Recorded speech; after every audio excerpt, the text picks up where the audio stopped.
Cuando terminé la entrevista anterior con Horacio, pensé en buscar uno de esos monopatines y ver cómo era, pues nunca había usado. Vine caminando para Palermo, al lugar donde estamos ahora, y vi algunos monopatines. Por algún motivo no me subí. Fui a comer primero y después los monopatines no estaban, así que ya no sucedió.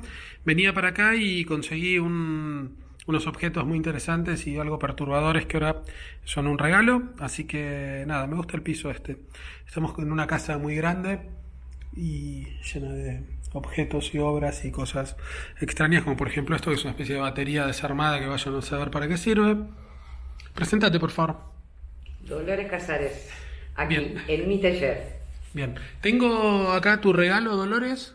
Me gustan siempre estas cosas que se van rompiendo. A mi novia cuando pasa en mi casa no le gustan, pero a mí toda esta cosa de que descascar, ¿a vos no te gusta? Yo tengo que subir con el clavicón. Mira. Eh, Bueno, esto, viniendo para acá, encontré un lugar que vendían unas cosas raras, la conoces perfectamente, bueno.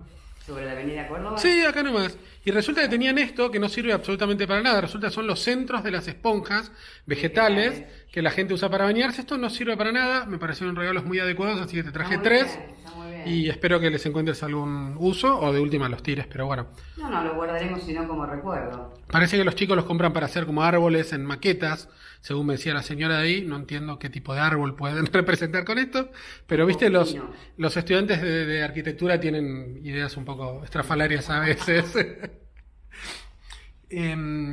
Me gusta tu casa y me gustaría que fuéramos primero que nada un ratito a la terraza, dale, que me recuerdo una terraza que tenía cuando era chico y ya empezamos a charlar. ¿Hace mucho tenés el estudio acá? Y acá estoy hace 12 años, 13 Ah, mira, años. mucho. Y antes de este lugar gigante, ¿cómo hacías para trabajar y poner todas estas cosas en otro lugar no tan gigante? En realidad no, tenía un espacio muy grande. Estaba en Castillo y Malavia, que era una fábrica, Ah, pero era todo un espacio un plano llano, todo, claro. exacto. Mira. Ahora acá hay como varios estudios, es otra el sistema La distribución de es trabajo. más una casa, claro. El otro era un Exacto. espacio, sí. Sí. El otro día estuve con Gaspar en un lugar que no puedo decir cuál es, y Gaspar Libedinsky. Y tenía también un espacio, de repente me llevaba y una sala como de ponerle 30 por 15 por 10 de alto, una cosa, pero una locura, ¿viste? Era un ex depósito de algo que no podemos decir. Pero bueno. Me gusta siempre ir un poco para atrás. Contame en qué momento pensaste en empezar a dedicarte a esto, cuando eras chica, supongo, y viste que esto te puede interesar. Esto me refiero a producir arte y todo lo que tiene que ver con eso. Sí, en realidad yo siempre cuento una anécdota y es que una maestra, una profesora, cuando tenía 14 años en el secundario, nos había puesto la imagen de un perro que teníamos que dibujar. Hoja número 6, lápiz HB, Che. dibújalo. Terminé haciendo como una cosita en el centro chiquitita, de tanto borrar se levantaba tipo choricito de papel. Se me acercó, me miró de arriba y me dijo, alejate de cualquiera de estos Elementos de expresión. dedícate a otra cosa. Ah, ya, claro, Sí, despiadada. sí. Está bien, entendí que por ahí el dibujo no era lo mío. Por eso encontré como otros sistemas de dibujo, otros sistemas de construcciones que me alejaron del lápiz y del papel. Claro. Y ahí No, estamos. no estuvo tan mal en un principio. Y al menos me dijo, mira, Claro. el dibujo y vos no van. ¿Y te acordás qué era el objeto que dibujaste? ¿No? ¿Era como un perro en miniatura? Un perro, horrible, Claro. horrible, dificilísimo. En realidad no sé dibujar, Claro. y ahora tampoco. A mí me pasa algo que veo algún cuaderno, cosa de tipo jardín de infantes, y si hoy me propongo hacer algo, lo hago idéntico. O sea, tengo una evolución que da en los 6 años o 5, te juro por Dios. Y es una cosa que no lo puedo creer, y me sale eso y no hay otra posibilidad, es como una locura. ¿Cómo seguiste entonces? Digo, No, terminaste el secundario y ¿qué empezaste a hacer? No, como... en ese momento hice maestra jardinera Sí, con idea de más o menos solventarme económicamente. En ese momento había escasez de maestras jardineras, y a mí el laburo con pibes siempre me gustó. Y la idea era después seguir danza, mira. danza contemporánea. ¿De chiquita ya bailabas? Sí. Mm, Y bueno, por cuestiones de la vida, después no pude hacer danza. Y bueno, esos caminos que te va llevando la vida, y terminé en un taller, viste, aprendiendo a pintar. Y por ahí fue, ahí yo ya era grande, tendría 30 años. Ah. Y ahí descubrí que me pasaba algo. Algo que por ahí no podía explicar muy bien, pero se me empezó como como a meter en el cuerpo y se me empezó a hacer cada vez como más vital, ¿viste? Encontrar como un momentito para pintar o para dibujar. Por ahí no me interesaba tanto el producto final como el mientras tanto o como la investigación. Y después, que estaba como bastante metida, vino la maternidad. Un niño o una niña y otro niño, y bueno, también fue empezar a encontrar como momentos de sacarle a la maternidad para poder dedicarme a esto. Entonces, no sé, era como muy leguleya con los horarios, ¿viste? Como para tener un par de horas a la noche. Claro, sí o sí un horario para poder hacer obra, claro. No era la mamá de, ni la mujer de, ni nada de, y bueno, y se me fue haciendo cada vez como más necesario y cada vez le pude ir dedicando también más cabeza, más manos, y cada vez me gustó más y yo creo que es lo único en donde me siento totalmente libre. Realmente, o sea... Trabajo como te decía en Pasaje 17, ahora también en el Obrador. Me gusta mucho la docencia, yo también acá doy clases, pero es lo único, viste, que me da tremenda felicidad porque hago lo que de verdad quiero hacer. ¿Qué te acordás de la época cuando bailabas? ¿Qué recuerdo tenés de esos años yendo con profesores? La danza es una disciplina bastante intensa para el cuerpo, todo, ¿no? Con mucho rigor. Sí. Por más que seas chiquito, es como heavy. Sí, pero vos sabés que yo creo que esta práctica también es de rigor. Porque nosotros nos pasamos los artistas visuales haciendo cosas que no sabemos qué vamos a hacer, ni para quién las vamos a hacer, si vamos a de golpe poder vender una obra. Entonces hay algo que a mí nadie me dice que tengo que venir al taller a laburar. Entonces ahí creo que está como el mismo rigor. La disciplina propia, porque si no es como... Y es la disciplina que tiene la danza. La danza también, vos vas y tomás tu clase. Ahora vos sabés que hasta que vuelva la próxima clase, vos tenés que entrenar. Y en danza se entrena todos los días. Bueno, acá es lo mismo. Si no estás haciendo, estás pensando o estás bocetando, no es algo que te lo pueda separar. ¿Cómo sentís que aquellas son tuyas, las estructuras? No, esas son de un... No la parrilla, pero... La parrilla la parrilla, no, la parrilla es sí. práctica. La parrilla es tu estructura, mira. Sí, ni hablar, ahí bien. Salen choripanes. No, esas ¿Se puede pisar ahí? Sí, sí. Dale, subamos, dale, me gusta. Estas son unas estructuras... Vos tenés una agilidad de bailarina que yo nunca fui bailarina, entonces lo lamento, pero tengo que subir por la escalera con peldaños, ¿viste? Es de Federico Claris, un chico que trabaja conmigo acá en el estudio, que levantó todos estos caños, los cortó y armó estas estructuras. El año pasado hizo una muestra súper interesante. De hecho, por eso las paredes están ahora re prolijas porque la hizo acá. Ah, mira. Y también utilizó el recurso de las sombras. Era como una danza de todas estas estructuras así como oxidadas. Porque acá no tenés nada al lado, entonces todo el sol va pasando y va dando sombras. Sí. Antes de empezar a dedicarte formalmente a esto, me decís que más o menos a los 30 empezaste como más intenso. ¿Qué hacías? ¿De qué trabajabas? ¿Qué edad tenías? Trabajaba como maestra jardinera. Ah, al final trabajaste como maestra jardinera. Como maestra jardinera. Ves que también ahí yo encontré que, de hecho después yo trabajé muchos años con taller con chiquitos. Abandoné la enseñanza de niños cuando sentí que ya físicamente me costaba, que ya no les podía dar el 100%, porque en realidad trabajaba en los talleres de niños con el mismo sistema que trabajo hoy con adultos, la misma cantidad de horas, solo que bueno, adaptado a las posibilidades de los chicos. Claro. Y para mí fue una experiencia maravillosa. ¿Qué te parece que tienen de haber trabajado tanto con chicos en distintas instancias? ¿Qué cosa interesante tiene la niñez a esa pequeña edad como material?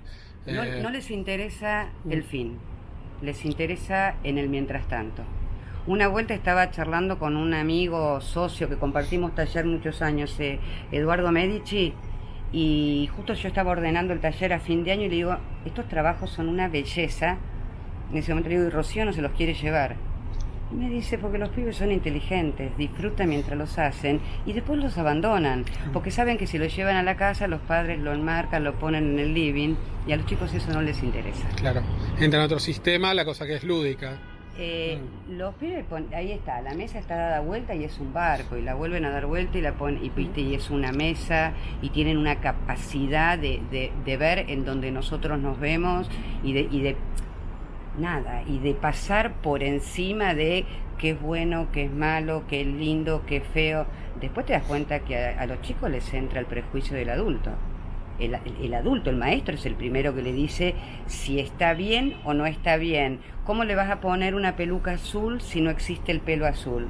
Ahí empiezan a deformar el rango creativo que tienen los pibes, que más allá que después algunos se puedan dedicar o no a algún lenguaje plástico, es generar adultos, pibes con cintura plástica para mirar la vida, claro. ¿viste? Sin tanto preconcepto. ¿Cómo haces para preservar un poco o mucho esa mirada, esto que ves que te parece que está bueno a los chicos, si es que podés preservarlo, ¿no? ¿Cómo se hace para preservarlo en un mundo adulto con lo que implica y todas esas cosas, ¿no? A mí me parece que es siempre la pregunta con los chicos. Por ejemplo, yo les decía mucho, bueno, y también lo atravesé con mis hijos. ¿Y quién decide que este dibujo está bien o está mal? Digo, que no represente la realidad no quiere decir que esté mal. Entonces, sí, la realidad establecida en ese lugar y en ese momento, exacto. además, porque... Entonces vos pensás, esta es tu mirada del perro, de la persona o de la mesa. Y le digo, y por ahí es mucho más interesante, porque vos me estás mostrando la mesa de una manera que yo no la puedo ver. Entonces me parece que es como un trabajito permanente y constante, porque posta, un pibe no nace con prejuicios. Claro. Los prejuicios se los metemos los adultos en la cabeza. Cuando tuviste tus propios hijos, hay como una cosa que normalmente sucede, no sé si te pasó, que el que es maestro, maestra y trabaja con chicos, todo, sus hijos suelen ser un bardo, generalmente, no sé por qué. ¿Te pasó, no? ¿Y por qué te parece que sucede? No, a ver, no me pasó, tengo igual algunas puntitas, porque soy hija del psicoanálisis. Ah, mira. Entonces, qué sé yo, a través del análisis es como que todo el tiempo pensaba y reflexionaba qué modelo de familia quería, qué educación quería darle a mis hijos, y fui bastante tortuosa conmigo misma en ese sentido. Pero tengo algunas cuestiones. Mi hijo Fermín dice que, no sé, era en la escuela primaria, tendría 9 años, y yo veía que tenía algo muy fuerte con la música y arremetía. ¿Y te querés ir a tal taller? ¿Y querés ir a estudiar? Y un día me miró y me dijo, Ma, no me profesionalices. Listo, claro. Basta. Claro, genial. ¿A qué se dedica ahora? Músico. Claro, obvio. Yo hago la lección para después charlarlo también con la psicóloga. ¿Viste? Sí, no, gasté el sillón preguntándole a mis hijos. Hoy tenemos una relación formidable, son absolutamente independientes y yo soy una madre re mamera, así que pienso que tan mal no hice las cosas. ¿Te estás muerta frío? ¿Querés ir adentro? ¿No? Bueno, contame, 30 años, estabas empezando más formalmente, ¿cómo fue tu formación? ¿En qué cosas te interesó profundizar para empezar a pensar en producir obra? ¿Qué quisiste aprender? ¿No a dibujar, obviamente? No, eso sabía. ¿Qué otras cosas sí no. te gustaron aprender? Por ahí me volví cada vez más curiosa. Por ahí sí tuve formación a través de talleres, a través de distintos maestros. Después, como siempre trabajé en docencia, siempre trabajé al lado de artistas. Entonces también me volví como muy, muy observadora. Y después también yo creo que esta práctica, o sea, cada cual hace su camino y va encontrando las maneras. Siempre fui como un artista muy de taller, soy muy ahí del rigor del trabajo, de probar, de laburar. A mí armar una muestra me lleva 2 años. Trabajo mucho, me gusta. ¿Trabajás con ideas en paralelo y algunas las vas descartando en el camino, o tenés una única idea y le das con eso hasta que funciona? En general pruebo con una hasta que veo que no va. Antes abandonaba, ahora me di cuenta que no, la dejo en stand-by. Sigo avanzando porque sé que en algún momento voy a encontrar la respuesta y que probablemente tenga que ver a veces con los materiales. Justo me pasó, mira, tenía una ciudad con las piezas de acrílico y agujas que laburo yo hace, creo que desde el 2015. Nunca me terminó de cerrar. Y cada tanto iba y cambiaba una torre y probaba otra cosa. Y hace 20 días cambié el sistema de luz y dije, ahora sí esta pieza está lista. ¿La tenés allá para que la veamos después? ¿Sí? Ah, bueno. Entonces, ¿cómo fue tu comienzo de inserción en el sistema, en el circuito? ¿Te empezaste a relacionar con otros artistas? ¿Empezaste a ver galerías? ¿Empezaste a mandar a concursos? Bueno, ahí tengo un problemita. Yo no creo en los premios. Mal que me pese. Entonces no... ¿En general en la vida o en el arte? En la vida me parece que es un grado de subjetividad, ¿viste? Que alguien te dé un premio a qué. Después en las artes pienso si los premios se le dan a los artistas o a las obras. Qué sé yo, yo creo que son roscas que tiene cada uno en la cabeza. Es como que nunca me terminó de cerrar. ¿Nunca mandaste un premio? No. Una vuelta mandé al Salón Nacional porque mi galerista Pablo de Sousa me quemó la gorra. A ver, yo creo que depende de lo que esperás del premio. Me parece que está genial cuando hacen carrera, ponerle en el salón y demás, pero yo creo que la legitimación de la obra la hace cada uno en su taller.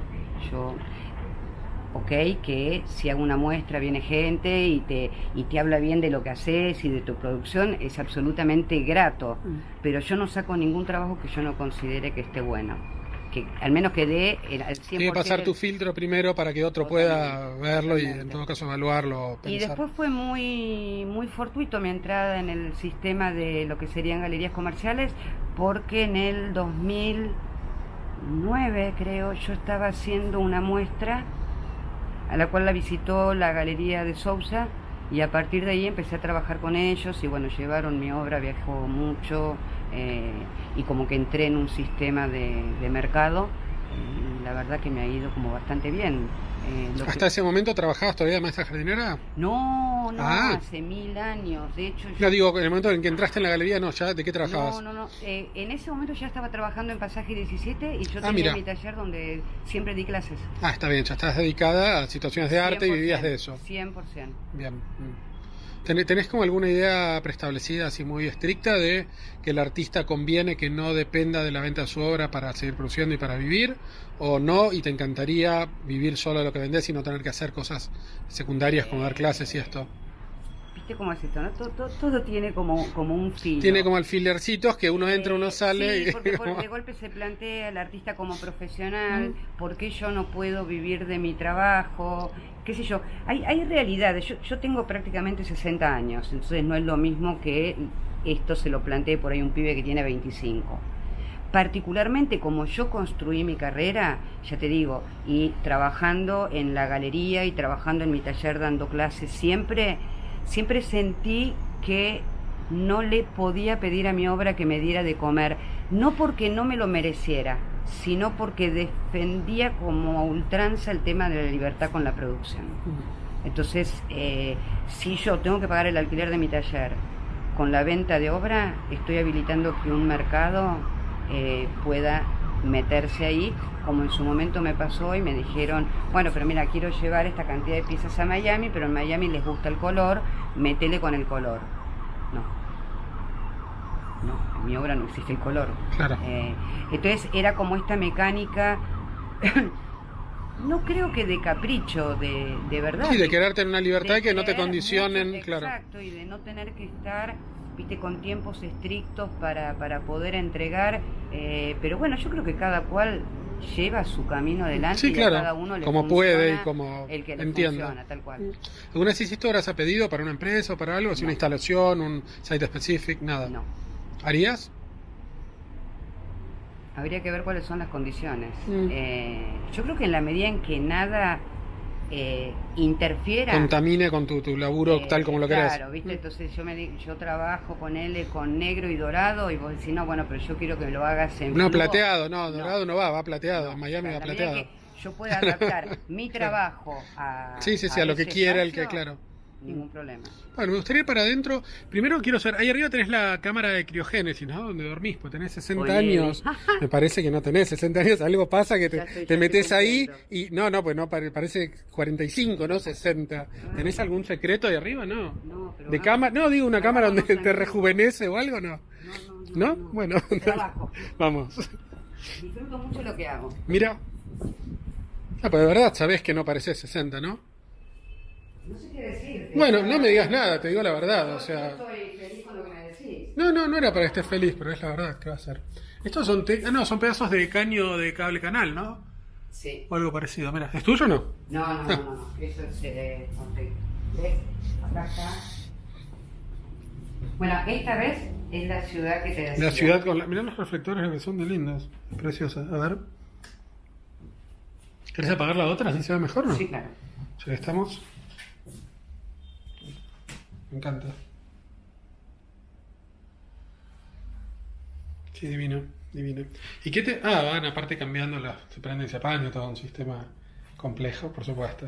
Y con luces de colores, azules, está muy bien. Es el único que no es el color de la luz, sino que trabajo con gelatinas. Ah, le pones una gelatinita Sí, arriba para que... porque me gusta más que el tire color que la luz un del cian, LED. claro, mira. Está bueno. Claro, lo puedes controlar un poco más, aparte con una Exacto. gelatina. Está. Me encanta. Bueno, ¿y qué diferencia hubo en esta obra? ¿Qué te acordás? ¿Por qué no te gustaba y ahora sí te gustó? Se modificaron mucho las piezas. Las sombras que hace, eso son geniales. Claro, todo- es todo- que todo en obra. realidad lo que manda es la sombra para Claro. mí. Y había algo en las sombras que no me cerraba. Entonces en algunas piezas las cambié porque necesitaba que fuera como un poco más contundente. Y por último lo que descubrí, que fue lo que hice, fue variar la velocidad de la luz.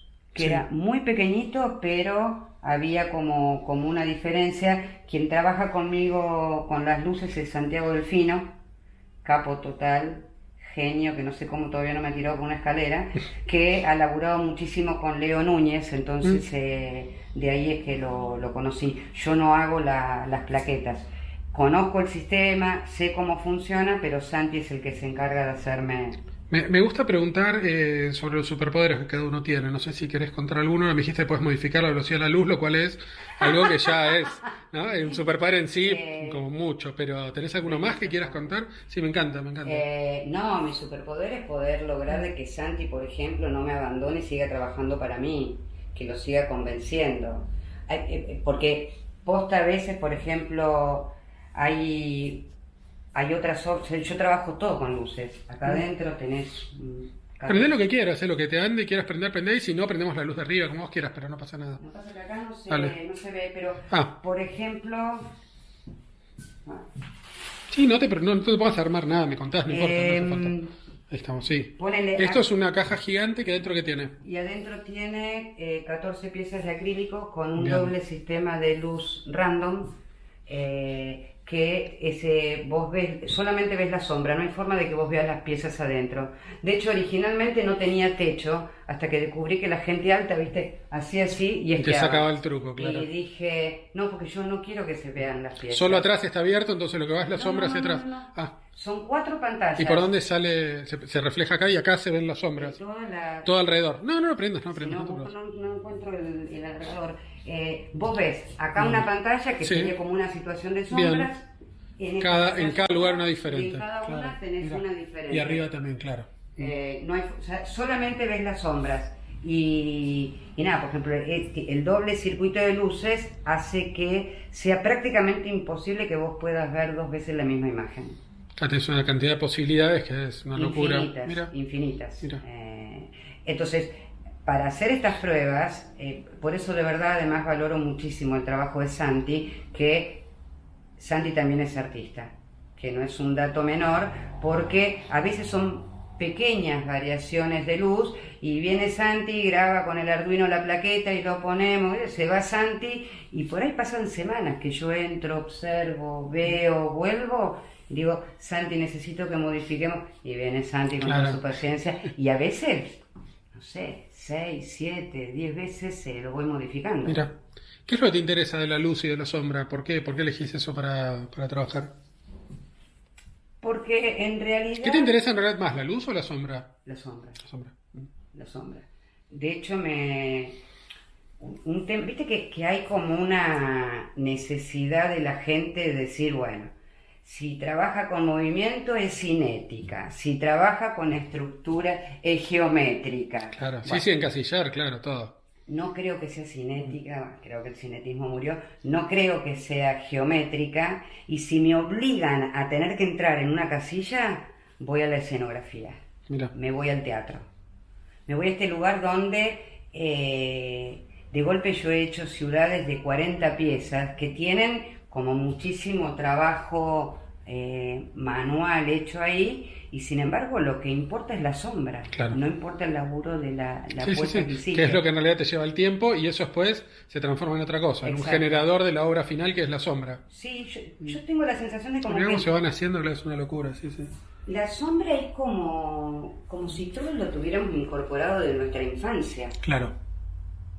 ¿Son agujas? ¿Esto también son agujas? No, estos son gotas de algo, ¿no? Estas son tanzas. Ah, tanzas con nuditos, no con con nuditos. con nuditos, mira. Y estas son agujas todas de acupuntura. De acupuntura, claro, mira. ¿Haces acupuntura aparte no? O sea, te haces, te Me he hecho acupuntura, pero no viene de ahí la idea de... En realidad tuvimos como un encuentro las agujas y yo, que me parecieron que era una línea hermosa. Y son muy dúctiles para trabajar. También son como flexibles, ¿no? Claro, son geniales. Mira, que son de acero quirúrgico. Acero quirúrgico. Ah, mira cómo rebotan, claro. Que yo en un momento, ahora ya no las consigo, trabajaba con agujas de Cabo de Plata. Ah, mira. Ya no las consigo y ahora estoy así encomendada al universo. Me quiero traer de China agujas de oro y plata. Mira. Ahí sí entra. ¿Es solo arriba o la aguja en sí es de plata y la parte de arriba de oro? Es todo el cabo y la aguja. Mira.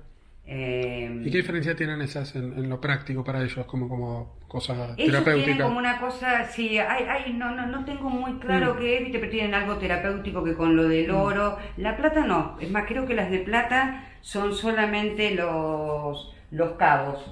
Las de, que estoy viendo si tengo alguna acá para mostrarte la diferencia. Sí.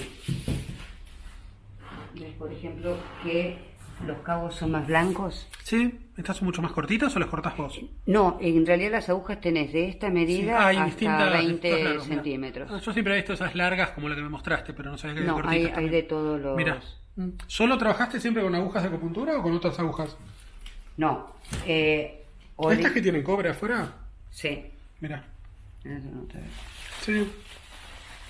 ¿Esto lo compras todo acá o te lo mandas a traer? ¿Cómo haces? No, estas las compro acá. Compro así como de a miles, ¿viste? Claro. De hecho, hay piezas que yo tengo que tienen 10.000 agujas. Claro. ¿Esto qué es? No son agujas, son... No, estos son tensores de acero. Ah, tensores de acero, mira. Esta pieza tiene luz y esta pieza... Ahí tenés otra más grande, claro. Sí, pero esta, la particularidad que tiene, esta es cuando decido...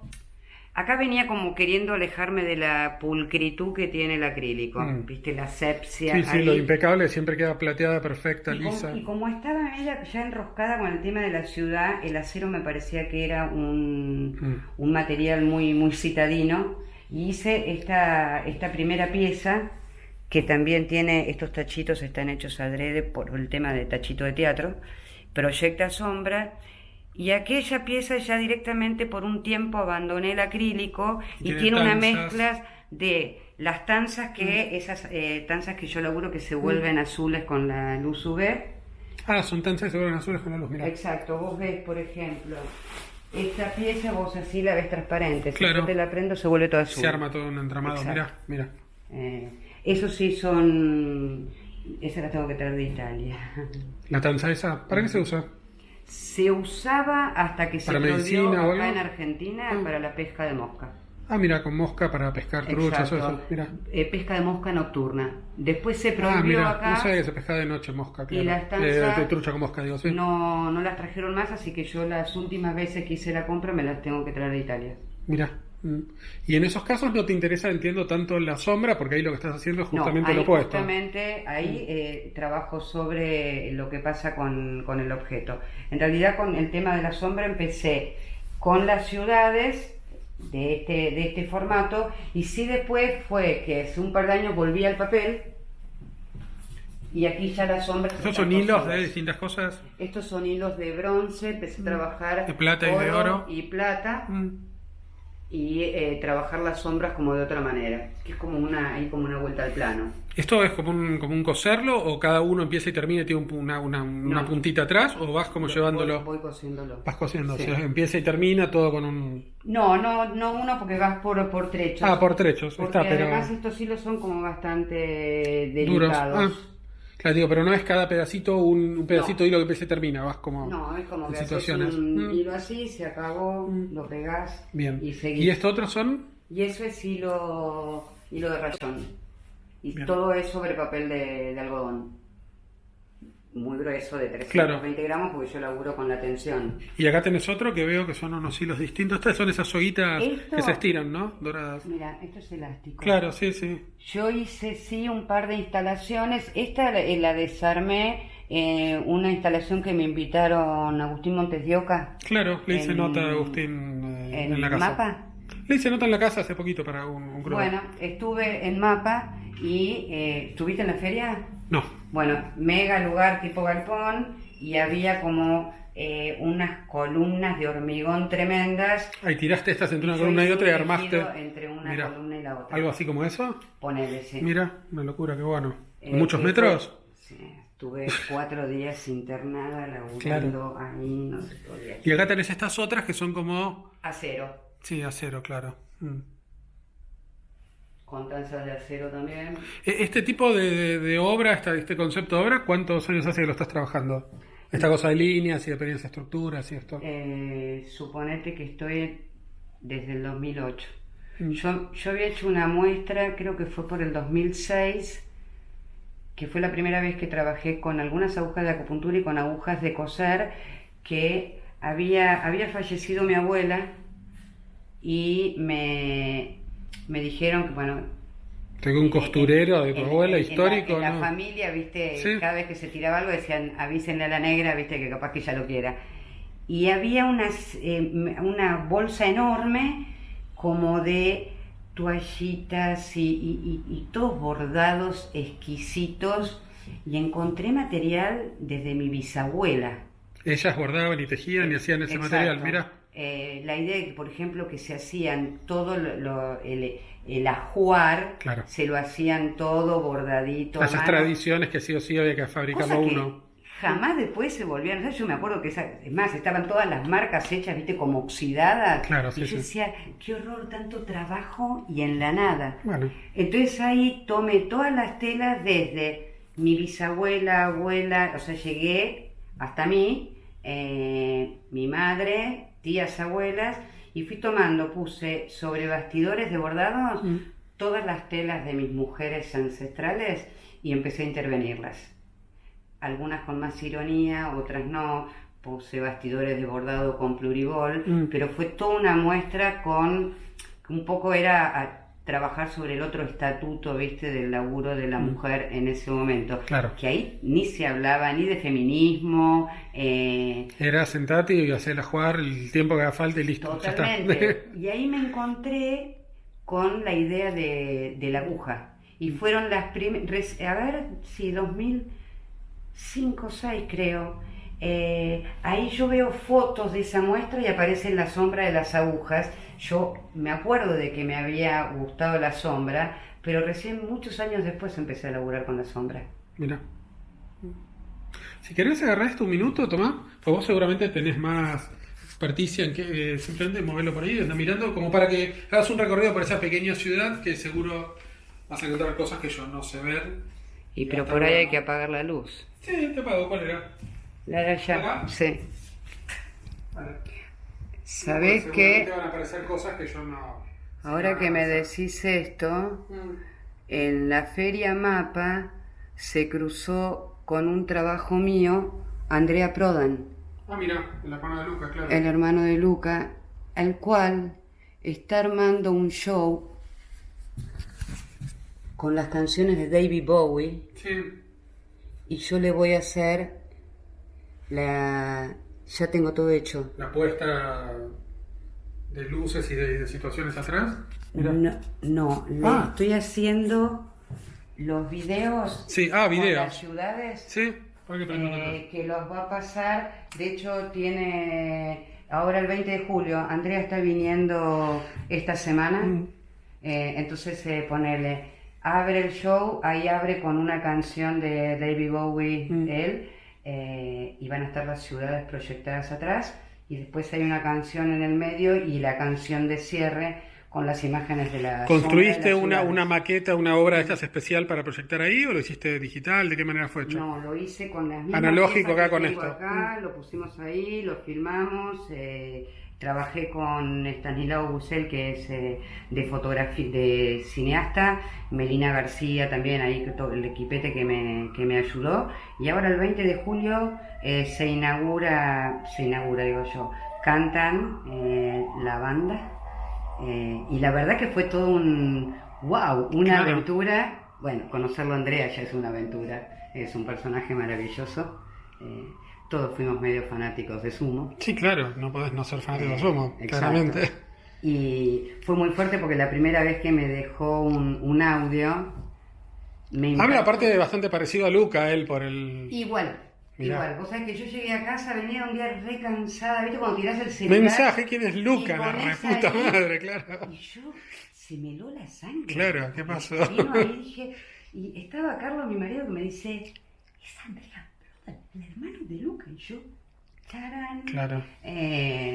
Y nada, fue un encuentro hermosísimo porque él me decía que hace mucho estaba queriendo encontrar como la imagen para acompañar este show de David Bowie, que parece que el tipo era como muy fanático de la arquitectura. Mira. Y él dice que cuando se encontró con las piezas, dice que hace años buscaba, dijo, esto es lo que yo quiero.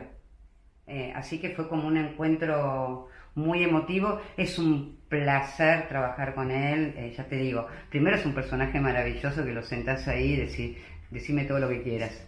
Y después, bueno, un placer laburar con él. Ahora nos juntamos esta semana, acabamos de terminar los videos que se van a proyectar, así que también, nada, esto de correrte del lugar, que Total. te pasen otras cosas, de otras maneras. Dos o tres canciones que hayan sido interesantes para vos a lo largo de tu vida y que recuerdes y quieras contar. No el por qué, sino simplemente qué cosas. Uno siempre tiene como, ¿no?, cosas medio icónicas con la música. Sí, no sé si tengo algo como muy particular con tema. En casa siempre, Carlos es muy fanático del jazz, entonces siempre se escuchó jazz. Yo me acuerdo que cuando Fermín empezó a estudiar música, el profesor decía, tiene una mirada muy rara con respecto a la música. Los pibes están todos, viste, con la guitarra eléctrica. Claro, quieren ser cuando rockers Fermín y el pibe tenía una cultura jazz. Se inclinó más sobre el jazz. Y tiene otra banda donde tocan temas de él. ¿Es músico profesional? ¿Vive de eso? No, está estudiando, obvio que se quiere dedicar a esto, pero bueno, son como muchos, pero está como muy a full, es su gran pasión, su gran deseo, todo el tiempo su vida es la música. Bueno, como para mí es esto, qué sé yo, Claro. Camila estudia comunicación y todo lo que es gestión cultural la puede. O sea, Distintos tipos de obsesiones, simplemente. Totalmente. ¿Cómo te llevas con tus obras, con lo material, con el paso del tiempo, con esto? ¿Cuánto tiempo las querés tener con vos? ¿Te importa cuando se van a otro lado porque se venden y te da como una angustia o no? No, en general, yo creo que también es algo que uno va construyendo, es el desapego del laburo. Por ahí tengo con algunas piezas, hubo un momento en donde... iba a muchísimas ferias, estaba. Sí tengo alguna cuestión de esas piezas que decís, la acabo de terminar, le acabo de pasar blend, Claro. viste, y pasaba a la galería, trum, se la llevaba, tengo así como enamoramientos, viste, pero bueno, si no practicas el desapego estamos en problemas. Te contó algo gracioso. En México hay un artista que se llama Aldo Chaparro, que es como muy conocido, que hace muchas cosas, pero unas son unas chapas de metal que se las catalizan las compañías de autos. Entonces las pintan y él las dobla con su propio cuerpo, ¿no? Son unas cosas que seguro viste en todos lados, tiene como 5 galerías en el mundo, no sé. Y cuestión que me contó que una vez estuvo en Art Basel y el galerista directamente llevó las chapas, lo tenían, le alquilaron un departamento, las vendían, lo llamaba y el pibe haciendo las cosas para volver a poner en la feria, o sea, ¿no? Un trabajo como medio esclavo, valían $20,000, no importa, pero el concepto es, estás encerrado en un lugar, producí más, ¿no? A pedido del jeque, es como fuerte. Es un tema, claro, la galería comercial tiene que vender. A todos nos viene bien vender, o sea, yo siempre digo lo mismo, no es un capricho, yo trabajo con materiales muy caros, o sea, el acrílico es precio dólar, las agujas precio dólar, las tanzas, viste, son precio euro, enmarcar es muy caro, los hilos son todos importados, es un tema poder producir, es como encontrar ahí el equilibrio de que no te presionen para más, Por eso, no sé, por ahí laburo mucho, por ahí por fuera de la obra, para que no me suceda que me presionen con el tema del trabajo por ahí. No lo sé. Obras, nada, no sé si decía, ponerle aquella que está ahí, esta que es un poco menos compleja en cantidad de objetos. ¿Cuánto, desde que empezás a pensar en esta obra hasta que estás así lista como para exhibir o vender, qué tiempo lleva ese proceso en tu cabeza y en tus manos? Ponerle que lo más largo es resolver la imagen. Una vez que más o menos tengo resuelto la imagen, porque yo no trabajo con boceto, entonces directamente voy, es como si pudiera ver lo que sucede adentro cuando tengo la torre de acrílico. Y ahí voy directamente, bueno, es marcar, tiqui, tiqui, tiqui, tiqui, perforar con un taladro de joyería, es después con una mecha limpiar cada rebarba para que después no quede flotando Sí, claro. adentro, poner todas las agujas, después se pega con silicona una a una, o sea que también depende un poco de la cantidad de horas que le dedique, pero por ahí hacer esta pieza en la carga horaria que yo tengo me lleva, así, trabajo Riguroso, sí. riguroso, ¿no? De pensar un mes. Claro. Por ejemplo, este lo tengo allá en la sala porque lo estoy rectificando. Esta es una caja de luz, pero acá hay una ciudad, o sea, cosida, ¿ves como esa? Sí. Pero en este tamaño. Claro, gigante. De principio a fin, porque esta vuelta me lo anoté. Dije, quiero ver cuánto me lleva. Tiempo, horas hombre, claro. 9 meses. Horas mujer, no, hombre. Eh, ¿Y esto qué son tanzas esas que se no, bueno? es un PVC, porque no es papel, porque no existe el papel tan grande. Está tal cual está cosido acá. Sí. O sea, yo no cambio cuando cambio de escala de tamaño, no cambio esta escala. O sea, todos los hilos siguen teniendo. Esas distancias entre uno y otro y todo eso. Exacto. O sea que es muchísimo más laburo, pues. Claro. Un infierno, un infierno. Y mucha parte de este laburo lo tuve que hacer de a dos porque no podía con el material, así que muchas horas de laburo. O sea que esto es una caja, primero un cubo, lo que fuera una forma volumétrica en acrílico, así como está, cerrada, sin nada, vos imaginás y ves toda... Mirá, yo compro la caja de acrílico así, ¿ves? Sí. Sin tapas. No, eso digo, pero vos todo esto no bocetás, o sea que te imaginás toda esta situación de formas y todo, o sea, ese no es un superpoder ni en pedo, ¿eh? No, es re normal, a ver, agarrás esto y decís, acá adentro va a estar esa ciudad y haces esto. No pasa nada. Estaba hablando con una amiga con una cuestión matemática y le digo, yo no sé sumar, me dice, pero lo que vos haces, no, le digo, pero yo tengo un recurso que no logro reconocerlo como tal, no sé cómo llego. Tenés una especie de inteligencia matemática y de otro lado que es intuitiva. Pasame las cuentas esas, no tengo ni idea. ¿Tenés algún sentido en cuanto a que tomás algún valor de algo y eso es lo que reflejas en la escultura? No sé, 572 puntos porque tiene, no sé dónde vienen, o no te importa, y lo vas llevando de otro lado. No me importa, es como... Por ejemplo, cuando yo volví al plano, que ese es un ejemplo ahí, porque yo venía de las esculturas... ¿Eso es hilo también? Pero es todo hilo. ¿Pero hilo de qué? Hilo de rayón. Rayón, claro. Pasa que tienen costuras superpuestas. Claro. Pero, por ejemplo, originalmente no hacía todo el dibujo, porque cuando volví al plano, es como que me había olvidado del plano, no sabía cómo funcionaba. Entonces hacía, por ejemplo, tiraba un perfil, lo cosía, lo veía en el espacio y después el otro perfil y la iba construyendo paso a paso, hasta que en algún momento incorporé la imagen y ahora sí puedo tirar y puntear. El otro era más como una ciudad de edificio a edificio, digo, ¿no? Claro, volumen a volumen. Exacto. Mirá. Sí. Después de muchos años de carrera y de un recorrido bastante grande, ¿qué cosas no volverías a hacer? No. O algún tipo de obra, o alguna una situación, o algo que digas, esto me parece que no sirve como experiencia, ¿no? De laburo.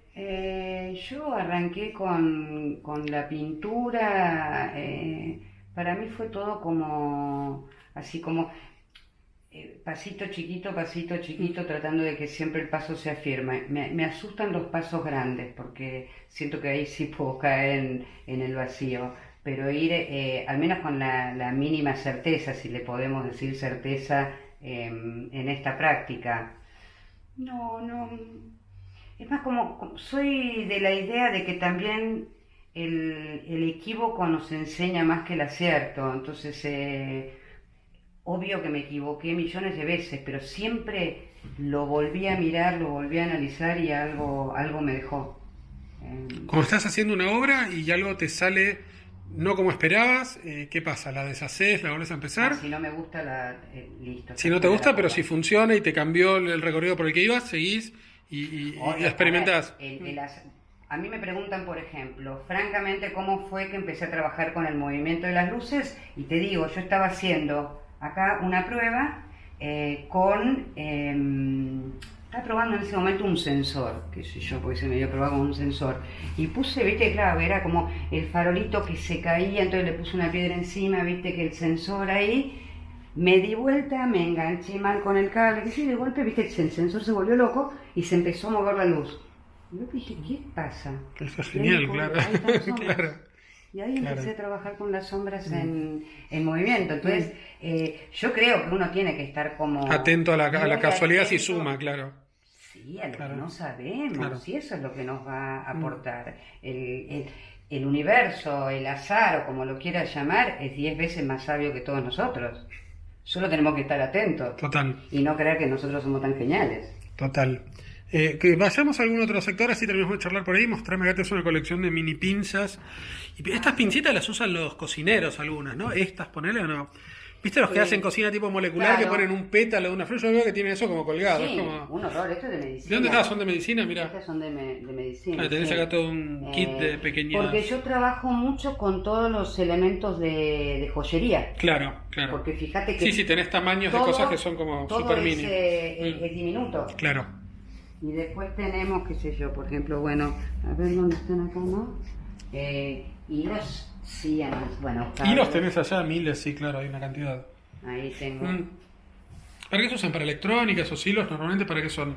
¿Estos? Sí. No, son de bordado. Ah, son siempre de bordado, pero son puro metal. Mira. A ver, uno de los de, no sé. Son re finitos, mira. Sí. Mira, claro. Claro, son como las minifibras que están, está bien. Y algunos me traigo yo, y después tengo así amigos amorosos en la vida, por ejemplo, como Diego y Mike, que viajan y ven... Esos son como de la India, ¿no? Tenés algunos de Oriente, algún lado, claro, un elefante. Tengo de la India, de franceses, un montón de Marruecos. Mira. ¿Esta querés apagarla o la dejás prendida? No importa. No, yo te lo apago. Apaguemos, dale. Vamos, si querés, no sé dónde vos quieras, pero ¿cómo te llevas con los coleccionistas y con el mercado y con la situación de los precios, y que alguien, o vos o alguien junto con alguien, digan cuánto vale tu laburo y que eso se comercie?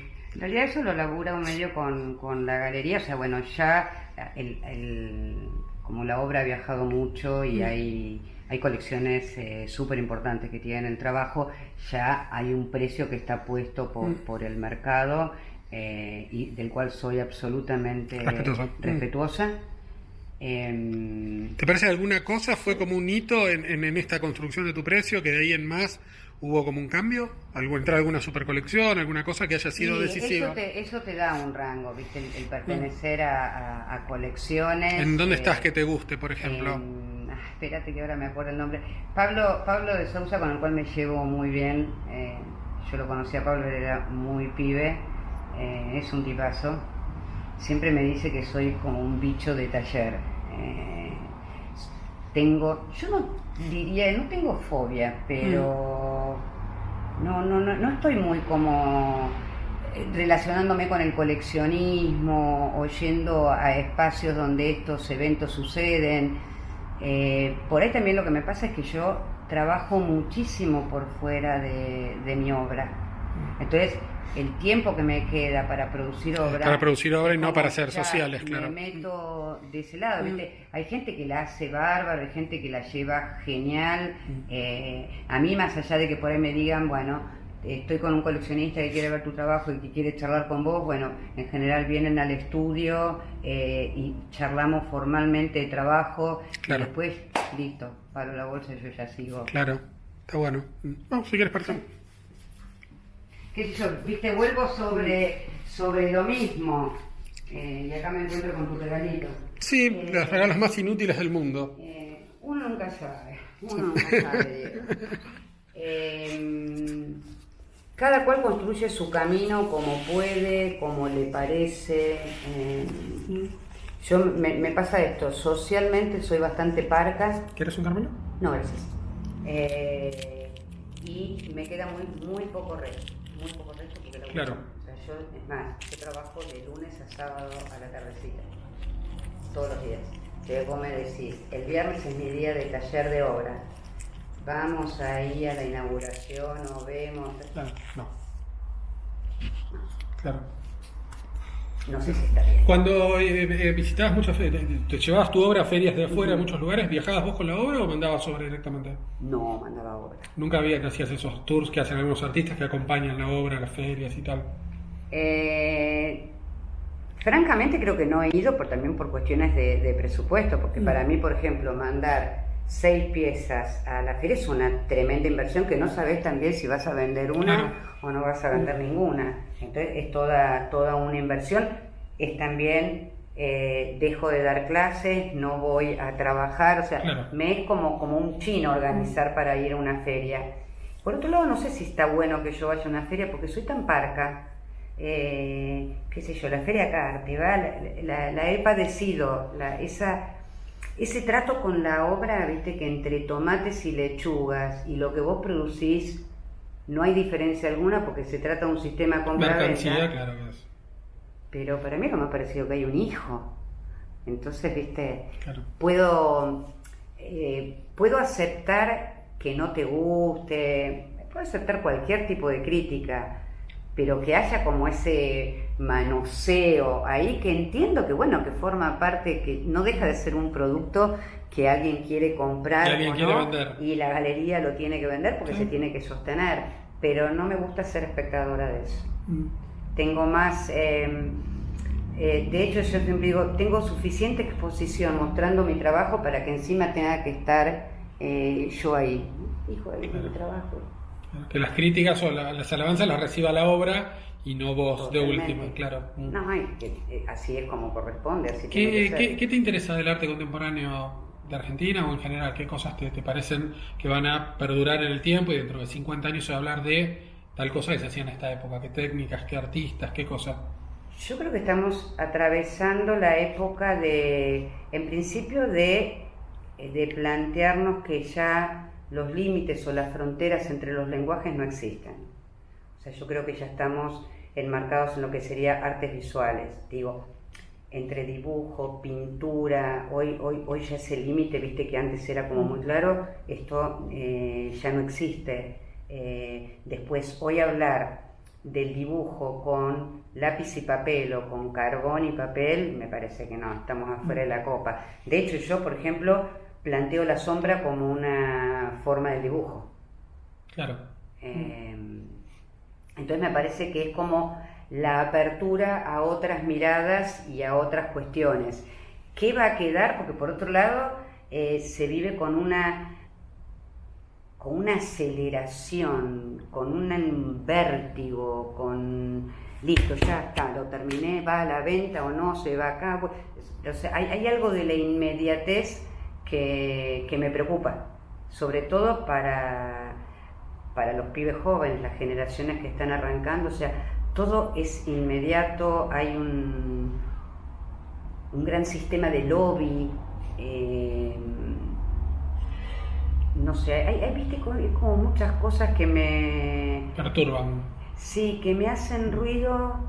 A ver, ni la mirada romántica del artista, viste, ay, Un la ser iluminado, musa. haciendo lo que No. quiere, que los otros se lo pagan lo que él quiere, claro. Olvídate, el artista es un laburante como cualquier otro, pico, pala y overol, ya está. Pero ni un lado ni el otro. Yo creo que vamos o tendríamos que ir en búsqueda de ir como un medio, que los artistas puedan tener más tiempo en el taller, que puedan pensarse. No sé, vivimos la época, por ejemplo, esto es bastante común en el arte contemporáneo.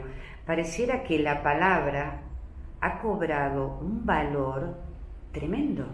O sea, es más importante lo que yo digo que mi obra dice que lo que la obra dice. Entonces, además que el artista no le tiene que pedir a la obra que le dé de comer, la tiene que producir, tiene que invertir, ahora tiene que hacer un statement. Entonces ahora tiene que aprender a escribir sobre lo que hace. Ok, ¿Algo más? Les ¿qué barro más- la sala cuando termina. ¿Qué más No, quieren de claro. mí? ¿Qué pretende usted de mí, no? Homenaje a la coca. Totalmente, Claro. totalmente. Pero vos decís, pero a ver, si a mí me hubiera interesado saber escribir sobre determinada obra, Sería crítico, me hubiera filósofo, dedicado a eso. historiador del arte. Entonces, Claro. a mí me parece que un crítico, un curador, puedan escribir y puedan tener una mirada sobre lo que hago, me parece que está genial, que siempre va a aportar y siempre va a sumar, pero no lo que si yo tengo que escribir de esto que hice y tengo que explicar cómo lo hice, qué lo hice, la memoria poética, conceptual, bueno, para mí estoy teniendo un problema, porque si la obra no lo dice, listo, ya está, me dedico a otra cosa, soy artista visual, Claro. no escritora. Entonces ahí hay algo que también empieza a aparecer la palabra forzada, que vos decís, me mostrás esto y tengo un texto acá. Un libro que explica por qué la Con mucha- esponja fabricó esto. Claro, con muchas citas filosóficas. Sí, claro, total. Digo, ¿qué está pasando acá? Pensando en eso, ¿te parece que tiene que haber algún límite en el arte? Digo, en lo que se entiende como arte. Porque a veces pasa esto, que hay un vaso con Coca-Cola y hay un libro o un catálogo de 40 páginas sobre el sentido de ese vaso de Coca-Cola, lo cual es una situación, pero bueno, ¿ahí tiene que haber algún límite o no? ¿Está todo permitido en el arte contemporáneo y te parece que funciona todo? O en todo caso, ¿qué lo permite o valida? Digo, si alguien acepta comprarlo, ¿te parece que está bien y eso es suficiente? Obvio que el mercado valida. Porque hoy tienen un peso los curadores que a lo largo de la historia no ha existido. Casi tienen como más importancia. Y no hago una crítica al trabajo del curador, sino desde dónde se insertó en un sistema la figura de este curador, como si el artista necesitara el aval del curador para mostrar o para decir tal o cual cosa, que no es lo mismo a un curador que opina sobre la obra. Qué sé yo, ¿viste? Los límites están desdibujados, a mí no me parece que cualquier cosa, o sea, te dejaste el escobillón olvidado ahí, la pala de la basura, porque estabas limpiando, porque todavía no inauguró la feria, entonces pasás por ahí. ¿Te acordás hace unos años que era razón. como un chiste en un museo, no me acuerdo, en la Tate, donde que la gente que limpiaba tiró a la mierda una obra que era un Exacto. carro de limpieza? O sea, dale, ¿no? Exacto. No hay como... ¿Y por qué te parece que los coleccionistas necesitan esta cosa de curadores contándole un cuento tan grande respecto a una obra en vez de, antes por ahí cuando no existían los curadores, digo, o hace 100 años, no había tanto para entender antes de la obra, más que lo que la obra en sí te decía, ¿no? ¿Por qué pasa eso? ¿Que lo precisan para comprar o para...? Yo imagino que por ahí el coleccionista se informa acerca de qué movidas está haciendo este artista, la mirada del curador, si te conviene o no te conviene. Viste que también encontrás el coleccionismo que compra lo que le gusta y que no le importa, que no lo hace como inversión de guita, Sí, claro. como estás con el coleccionismo que sí lo hace como una inversión, y ahí sería como la figura del curador, sería como el que orienta. Pero a ver, no quiero hacer un juicio cualitativo, Sí, no, claro. pero sí quisiera hacer un análisis sociológico de lo que está sucediendo, porque esto, nos guste o no nos guste, esto sucede. O sea, la figura del curador hoy es fuertísima, es fenomenal, pero también hay como otros condimentos, como la idea de la inmediatez, como esta cuestión. Entonces yo compro este objeto, es avalado por una mirada de un curador, y esto se infla en un mercado hasta que vuela por el aire, ¿viste? Yo creo que hay que estar atento. Hay un filósofo coreano que vive en Berlín, el cual yo empecé a seguir cuando todavía no era conocido, que a mí me voló la cabeza, que es Byung-Chul Han, y no sé si tanto me interesa él cuando habla de filosofía como cuando habla de... Me interesa la mirada sociológica que tiene, ¿no? Entonces está hablando sobre la sociedad de la transparencia, el exceso de visibilidad, el riesgo que sucede en las redes, en todo lo que se arma en lo inmediato, en esta cuestión del capitalismo brutal. Entonces me parece que es como estar atentos, ¿viste? De Ir ecualizando las cosas. exacto, porque a mí me parece que de cualquier manera hay como una rueda, ¿viste? que va a girar ahí y que va a decantar, porque me parece que, ya te digo, los artistas visuales no tenemos que escribir, ni tendríamos que hablar explicando la obra. ¿Te gusta un coleccionista, si bien entiendo que no tenés demasiada relación directa, pero desde lo conceptual o desde lo ideal, un coleccionista más culto, si se quiere, o más instruido con respecto a tu obra, o alguien que no conozca tanto y le funcione más desde lo intuitivo y le guste más lo que ve sin entender por ahí todo lo que hay detrás, ¿no? No tengo problema con eso, porque creo que de última es como... Esto es como una especie de cebolla. A mayor cantidad de contenido, viste, vas sacando capitas y vas a entender más por qué hago lo que hago y de la manera que lo hago. Y después, si te interesa solo porque te gusta como un objeto, si no querés saber nada más, estás perdiéndote, me parece, como un montón de... Pero en principio no te angustia, digo eso. No. Hola. Hola. Hola, Colo. Perdón. ¿Cómo estás? Vas a entrar en la filmación. Sí, ¿Podés salir un segundo, no? ¿Cómo? Hola. Claro. Sí, hola. El gran Siempre Colo. cuando veo, ¿cómo estás? ¿Cómo te A va? un pelirrojo le pregunto desde qué momento sos pelirrojo, porque me llama mucho la atención. Desde hace bastante. ¿Hace bastante? Antes que yo recuerde. Mira, me gusta, bien. Si tuvieras presupuesto así sin límites y capacidades de materiales que por ahí todavía no usaste o algo, o que no existen, digo, pensando, ¿cómo te gustaría que fuera una obra tuya como medio ideal? Si tuviera los medios, por ejemplo, algo que estoy hace muchos años, que te dije hace un rato, es muero por las agujas de oro y plata.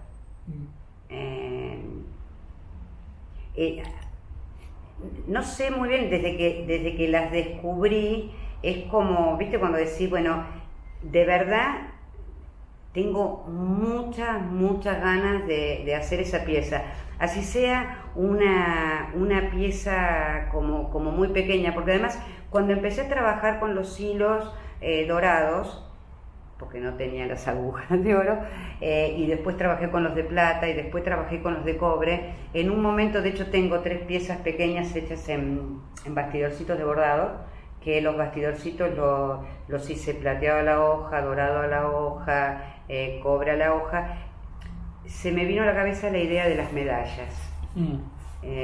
Claro, que vas construyendo casi una claro, situación metálica como... exacto, claro. Entonces por ahí, viste, eso sí, me encantaría hacerlo.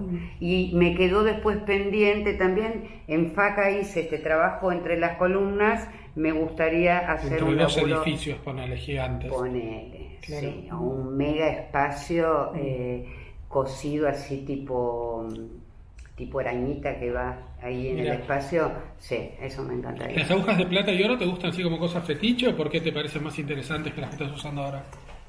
Idealmente. No, porque por ejemplo las del Cabo de Plata, que con esas sí trabajé, me parecen como mucho más delicadas. Y además En la que manufactura, así que son como objetos más exact- cuidados no, al hacer. son exactamente son iguales, solo varía ahí. El tema es que la plata, viste que con los años la plata va como variando, viste, por claro. más que esté cerradísima, se va como ennegreciendo. Sí, tiene claro. La idea que la obra se ve afectada con el paso del tiempo me resulta interesante. Claro, pues tenés toda una cosa súper quirúrgica, impecable, y que Exacto. eso vaya igual la vida de alguna manera, ¿no? Interviniéndola hasta... Sí, está bien. sí. De hecho también me pasa por ahí que es tan metódico y exacto cuando lo hago, que muchas veces es como si me pusiera a prueba a mí misma. Y ponerle, yo tengo esculturas donde todas las tanzas se vuelven azules cuando las ilumino. Corto 2 tanzas y le pongo 2 tanzas comunes y corrientes, ¿no? Como diciendo, puedo con esto, ¿no? Como irrupciones en... Claro, ponerte una obstrucción a tu propia obsesión y exacto, generar una... Exacto, Un error hecho a propósito, digo, ¿no? Claro. Sí, sí. Una anomalía. Y después fui como esas interrupciones, las fui puliendo más. De hecho, cuando hice el trabajo en Faca, esas interrupciones las hice en oro. Ah, mirá. Fue como cada vez Claro. resaltarlas más. Tus últimas palabras. Gracias, Diego. Me encantó el regalo. Dale, viste, a mí también. Me iré a comprar para mí por ahí. Claro. Sí, acá, mira, bueno. Ah, mira, un elefante. Bien, terminamos hoy. ¿Puedo ver tu cocina así de medio oscuras? Gracias. Chusmeé tranquilo. Sí, terminamos hoy y he comido en un lugar que se llama Juan Pedro Caballero, creo que descubrí de casualidad, unos churros muy simpáticos que dentro tienen, por ejemplo, una pasta de Roquefort y cosas, así que está bien. Y esta vitrina me gusta en el orden, ¿no? Esto de cada cosa en su lugar, taza, taza, cada cual a su casa, ¿no? Tazas y mates, tazas, vasos. Bueno, hasta luego.